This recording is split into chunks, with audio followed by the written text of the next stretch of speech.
Hi guys, my name is Melanie Gray from 4th Street Creative, and I am here to talk to you about your marketing, or better yet, how to perform a year-end marketing review so you can get ready for 2022.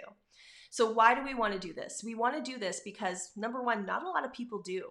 And if you are one of the few that are actually going to take the time to answer these questions that I will walk you through step by step, you are going to be leaps and bounds ahead of your competition.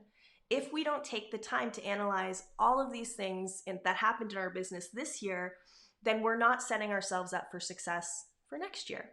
So I've created a PDF for you to use, for you to fill out while I am walking you through these 4 questions. So feel free to download that. The link is below where you're watching this video right now.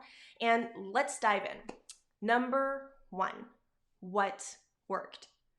I know it sounds simple, and I promise you, if you answer this question and you really do the time to think about it, you're going to be amazed at the answers that you discover. So when I say what worked, we're talking about your marketing. So think to yourself, what did you try this year? What new things did you do? Or what things did you improve upon that actually resonated? And in order to know and understand what actually worked, you have to look at numbers. So for example, if you sent out a postcard to your farm area, and you got a ton of calls from this postcard, well, you know that worked. And it's a good idea to ask yourself, why did that work? Why did that one postcard that you send out work? It could be that you put certain information on that postcard that appealed to that demographic.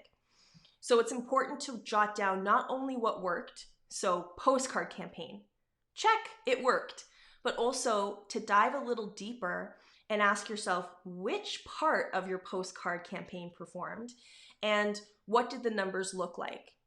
So for social media, you can do the same thing. If you have a business account on social media, you can go to the Insights tool and you can look at your best performing posts. You can look at the posts that had the most engagement. You can look at the posts that had the most reach. And by doing that, you're saying, yes, social media actually worked really well for me this year. So you could easily just write social. But by actually looking at what posts performed well, you're giving yourself that extra layer of intel that will set you up for 2022. That will allow you to understand what your audience wants from you, what really resonates with them. Oftentimes, especially with social, we can think, okay, I'm a real estate agent, so I'm going to share market stats. But if your audience, if your ideal clients, if your potential clients, if it's not hitting home with them, then maybe those need to stop. Or maybe they become part of your stories instead of your actual posting plan. Whatever the case may be, you need to look at the numbers and you need to let your audience dictate what's working and what's not. So when we say what worked with regards to the numbers? What do the numbers say worked? And then we are ready for question number 2, which is what didn't work. So we just answered what worked, and now we're ready to flip that coin and say what didn't work in our business. And this could be something as easy as you wanted to get started in Reels and you set up your entire Reels campaign and you were so excited about it and it just fell flat and people weren't interested. And you tried it out, but there was something about it that didn't quite work. Now, just because you're putting something on this list does not mean that you need to drop it. We'll get to that in a second, but I just want to be clear that if something doesn't work, it doesn't mean it's necessarily time to retire it from your business. It just means that you're aware of the fact that it didn't perform as well as you'd like it to. But that's okay. We are going to fix it.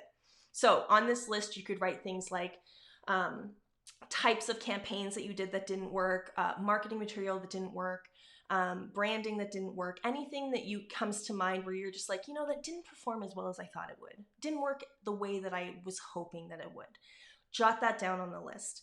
And then it's time for number 3, which is what do you want to try next year? This is my favorite question to answer in my business because I have a bucket list a mile long of maybe, like hundreds of ideas that I want to try. And of course, I'm not going to try them all. But it's a good idea to write them down on paper so that you can look at them either by yourself or with your team if you have a team and decide together which ones you're going to focus on. For me, I always try to focus on 2 to 3 every year because I find more than that and you just start to disappoint yourself because there's so much to do and so little time. So that is a video for another time, but just know that this is a really fun one to do. And this is where you get to ask yourself, well, what was I jealous of this year? Like what other realtors out there are doing something that I wish I was doing? Put it on the list. Doesn't mean that you have to do it. It just means that you're intrigued and interested by it. Put that down. What are things that you wished you had done but never got a chance to do? Write those down. What are some really cool things that you'd like to try? Write those down. Marie Forleo has this amazing technique that she uses with her team where they always start team meetings by saying, wouldn't it be cool if? And I love this strategy because as soon as you say that, it takes away all the doubt and the overwhelm, and it allows your imagination to soar. So wouldn't it be cool if I actually started a Reels campaign? Like I actually was strategic behind the making of my Reels for my real estate business. It could be something like that. Wouldn't it be cool if I finally became more consistent with my marketing? Wouldn't it be cool if I learned how to use Canva? Wouldn't it be cool if, and then answer that question and put it down in your what would you like to try next year list. And the last thing that we're going to do is number 4, what tweaks or changes do you need to make, or what do you need to drop completely for in 2022? And we're going to take all the intel from the last 3 questions and then prioritize everything in question number 4. So all the things that you think didn't work in number 2, like what didn't work, what fell flat, this is your opportunity to really ask yourself, is this something that is a time suck, that is not showing any results, that absolutely needs to be dropped? Or is there something I can do and try to make it better for 2022? And do I have the time to do that? So when you're putting your tweaks together and things together in number 4, make sure to remember that you have other commitments other than your marketing. You have to make a living. You have to spend time with clients. And so we can get really trigger happy with all of our ideas for the next year. And we can say, I'm going to do 10 things. And these are the 10 things I'm going to do. And I have found that it's best to stay between 3 and 5 things. And 5 is being really, really, really optimistic. I stick to 3. And those 3 things keep me busy for the entire year.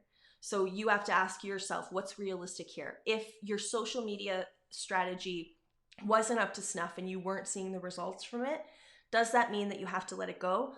I'm going to argue probably not. You probably should be trying different things, tweaking different things, taking courses to learn different things about social media so you can perform better. You can, if it was about your postcard campaign, what was the content on your postcards? Was there any intentional strategy behind there? Did you look at the demographics of the neighborhood and decide what they like to look at, what colors resonate the most with them, what topics they're interested in? Or did you just send out a postcard and think that was it? Done. Well, if that's the case, I can tell you there's definitely tweaks that you can make. So ask yourself and be really honest with yourself. This is a great exercise to do as a team if you have one, but you can absolutely do it alone. But start asking yourself questions like what tweaks or changes can I make to things that didn't work and to things that did work? Like how can you make the things that did work even better? Our template shop just exploded this year. It did so well. And I'm going to look at the templates that actually performed really well and then use that as intel on what I can do next year. How can we make this even better? What tweaks can I make to make it even better? So you don't only have to look at what didn't work and tweak it, change it, or drop it. You can look at what did work and the changes that you can make to make it even better. Because that is how you scale to the next level when it comes to marketing. And then you need to be honest with yourself and decide what needs to be dropped. And things that need to be dropped might be something like farming. You might not be seeing any return on farming, and maybe your ad dollar, your spend would be better spent somewhere like Facebook ads or social media, putting money into social media. You have to decide what needs to be dropped. I can't decide for you, but the numbers can. The numbers can guide you and help you to decide what needs to be tweaked, changed, or dropped completely. And when you're done this, you can start to put together a plan for next year. But that is a video for another time, my friend. I hope this was helpful. If you have any questions or comments, please drop them below. And of course, join our free Facebook group called The Design Den that's linked to below as well. It will help you with all about helping you DIY your own marketing and design and branding. If you are a real estate agent, you definitely want to join this group. It is for you, it is all about you, and we are there for you, my friend. Happy designing.